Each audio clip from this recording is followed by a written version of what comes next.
Hi friends, welcome back to my channel Swati Science Classes. This is Swati here. Today I am going to explain you workbook of chapter number 14 water. So friends, let's get started. Question number 1 है tick the correct answer का. Question number 1 है this is a source of ground water. Ground water यानी कि जमीन के अंदर का जो पानी होता है, वाटर होता है, उसको कहते हैं. और उसका कौन सा सोर्स होता है, कहाँ से हमें जमीन के अंदर से पानी मिलता है. फर्स्ट ऑप्शन है रिवर, पॉन्ड, वेल, ओशियन. तो रिवर, पॉन्ड जो होते हैं वो ज़्यादा गहरे नहीं होते हैं, लेकिन और ओशियन भी. लेकिन वेल मतलब होता है कुआं.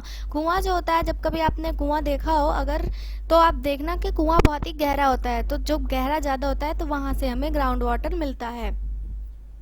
सेकेंड क्वेश्चन है the purest form of natural water is. शुद्ध प्राकृतिक रूप से जो पानी होता है वो कौन सा होता है. रेन वाटर, ग्राउंड वाटर, सी वाटर, सरफेस वाटर. तो जो शुद्ध कह सकते हैं, शुद्ध और प्राकृतिक वाटर होता है वो होता है रेन वाटर यानी कि वर्षा का पानी. थर्ड क्वेश्चन है when water vapour condenses on leaves it's form is called. जब वाटर वेपर यानी कि जो जल वाष्प होता है वो कंडेंसेस यानी कि पिघलता है और लीव्स के ऊपर पड़ता है तो उस फॉर्म को क्या कहते हैं. तो फर्स्ट ड्यू, हेल, स्नो. उस फॉर्म को कहते हैं ड्यू. ड्यू मतलब होता है ओस. जब वो पत्तियों पे पड़ता है, सुबह सुबह आप उठ के देखना पत्तियों पे पानी की बूंदें पड़ी होती हैं, उसको कहते हैं ओस. नेक्स्ट क्वेश्चन है the process by which water vapour changes into water is called. ऐसा प्रोसेस, ऐसी प्रक्रिया जिसमें वाटर वेपर यानी कि जल वाष्प जो है वो पानी में बदल जाता है, उस प्रक्रिया को क्या कहते हैं. Evaporation, precipitation, condensation, harvesting. तो ये तीनों ऑप्शन नहीं होता है. कंडेंसेशन. कंडेंसेशन का मतलब होता है कि जो जल वाष्प होता है वो वापस से जल में परिवर्तित हो जाता है, उस प्रक्रिया को कंडेंसेशन कहते हैं. नेक्स्ट क्वेश्चन है ultimate source of water is. Ultimate source जो होता है वाटर का वो क्या होता है, कौन सा होता है. तो अल्टीमेट सोर्स होता है वाटर का ओशियन. नेक्स्ट क्वेश्चन है fill in the blanks. Fill in the blanks का फर्स्ट क्वेश्चन है the process of changing of water into its vapour is called. ऐसी प्रक्रिया जिसमें चेंजिंग ऑफ वाटर, जो वाटर है वो अपने वेपर में चेंज हो जाता है, उस प्रोसेस को क्या कहते हैं. तो उस प्रोसेस, इसका आंसर होगा इवेपोरेशन. इवेपोरेशन में वाटर जो है वो वेपर में चेंज हो जाता है. एक्सेसिव रेन्स में कॉज. अगर बहुत ज़्यादा बारिश होने लगे तो उसका क्या नतीजा निकलेगा. आंसर है फ्लड्स, मतलब कि बाढ़ आ जाएगी. अगर लगातार बारिश होती रहे कई महीनों तक, कई दिनों तक, तो वहाँ उसका नतीजा ये होगा कि बाढ़ आ जाएगा, हर जगह पानी ही पानी हो जाएगा. थर्ड क्वेश्चन है the process of changing water vapour into water is called. ऐसा प्रोसेस जिसमें वाटर वेपर जो है वो वाटर में चेंज होता है यानी कि जल वाष्प से पानी का बनना, वो प्रोसेस कौन सा होता है. उस प्रोसेस का नाम होता है condensation. Transpiration. Transpiration takes place in. Transpiration जो होता है वो कहाँ पे होता है, वो प्लांट्स में होता है. प्लांट्स जब अपना खाना बनाते हैं, भोजन बनाते हैं, उसके बाद उनमें से कुछ वाटर लॉस होता है, और जो कि वाटर लॉस जो प्रोसेस होता है वो ट्रांसपिरेशन के ही थ्रू होता है. इसलिए ट्रांसपिरेशन जो है वो प्लांट्स में होता है. We can not use sea water because it is dash. हम सागर का पानी जो है, समुद्र का पानी या लेक्स का, इन सब का पानी, ओशन का पानी हम नहीं पी सकते. क्यों? क्योंकि वो सैलाइन होता है. सैलाइन मतलब होता है खारा. खारा होता है और हम उनका उपयोग अपने पीने के लिए या किसी चीज़ के लिए नहीं यूज़ कर सकते. No rainfall for a year और मोर में लीड टू. अगर बिल्कुल पानी ना बरसे या फिर कई सालों तक पानी ना हो या उससे भी ज़्यादा दिन तक पानी की बरसात ना हो तो क्या हो सकता है उस रीजन में, उस जगह पे. ड्रॉट. ड्रॉट यानी कि सूखा. सूखा पड़ जाएगा. अगर बारिश ही नहीं होगी तो पानी की कमी हो जाएगी, और पानी की कमी को ड्रॉट कहते हैं, होना. Dash is the most abundant substances on अर्थ.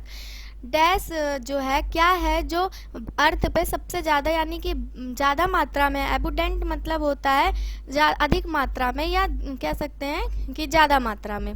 तो वाटर. वाटर जो है हमारे पृथ्वी पे ज़्यादा मात्रा में होता है. True false. ट्रू फॉल्स में फर्स्ट क्वेश्चन है water vapour is present in air only during the monsoon. जो वाटर वेपर होता है वो एयर में प्रेजेंट होता है, सिर्फ मॉनसून के दौरान ही होता है. फॉल्स, ये सही नहीं है. वाटर वेपर जो है वो हमेशा एयर में प्रेजेंट होता है. सेकेंड क्वेश्चन है water evaporates into air from oceans, river and lakes but not from the soil. इसका मतलब है कि जो वाटर है वो इवेपोरेट्स यानी कि जब वाटर उड़ जाता है, क्या वो सिर्फ ओशियन, रिवर और लेक से ही उड़ता है लेकिन सॉइल से नहीं उड़ता है? तो इसका आंसर होगा फॉल्स। नहीं, वो सॉइल से भी इवेपोरेट होता है पानी। थर्ड है the process of water changing into its vapour is called evaporation. Water का वेपर में चेंज होना इवेपोरेशन के थ्रू ही होता है। जी हाँ, ये करेक्ट है, ट्रू है। The evaporation of water takes place only in sunlight. जो इवेपोरेशन का प्रोसेस होता है वो सिर्फ सनलाइट में ही होता है। जी नहीं, ऐसा नहीं है, ये फॉल्स है। वो इवेपोरेशन का प्रोसेस कहीं भी हो सकता है। फॉर एग्जाम्पल मैं आपको घर में किचन में बता दूँगी, अगर आप घर में पानी गर्म करें, किसी पैन में गैस पे जला के हीट करें, तो भी वो पानी इवेपोरेट हो जाएगा, उसको सनलाइट की ज़रूरत नहीं पड़ेगी। Water vapor condenses to form tiny droplets of water in the upper layers of air where it is cooler. जो वाटर वेपर होते हैं जब वो हवा में होते हैं और वो जब ऊपर जितना बढ़ते जाते हैं, पृथ्वी के ऊपर जाते जाते हैं, तो वो कंडेंस हो जाते हैं यानी कि पानी में बदल जाते हैं, छोटे छोटे बूंदों में बदल जाते हैं। क्यों? क्योंकि जब ऊपर जाता है वेपर तो वहाँ पे बहुत ठंडा होता है और ठंडी जगह पाके वो वापस वो टीनी ड्रॉपलेट्स में चेंज हो जाते हैं। Give one word answer. First, does water evaporate from soil? Yes, no. क्या वाटर जो है वो सॉइल से इवेपोरेट होता है, उड़ता है? तो जी हाँ, yes. We can collect rain water from later use by planting. हम रेन वाटर को कलेक्ट कर सकते हैं बाद में इस्तेमाल करने के लिए। किस चीज़ के लिए? प्लांटिंग के लिए। अगर हमारे घर में पौधे हैं तो हम रेन वाटर को कलेक्ट करके पौधों में पानी डाल सकते हैं। Steam rises from wet clothes when they are being ironed due to। जब हम गीले कपड़े पे प्रेस चलाते हैं तो उसमें से स्टीम निकलता है, भाप निकलता है। वो क्यों होता है? उसका आंसर है हीट। जब वो गर्मी उसको मिलती है तो उसमें से पानी निकलता है, हीट होता है, इवेपोरेट होता है, कह सकते हैं।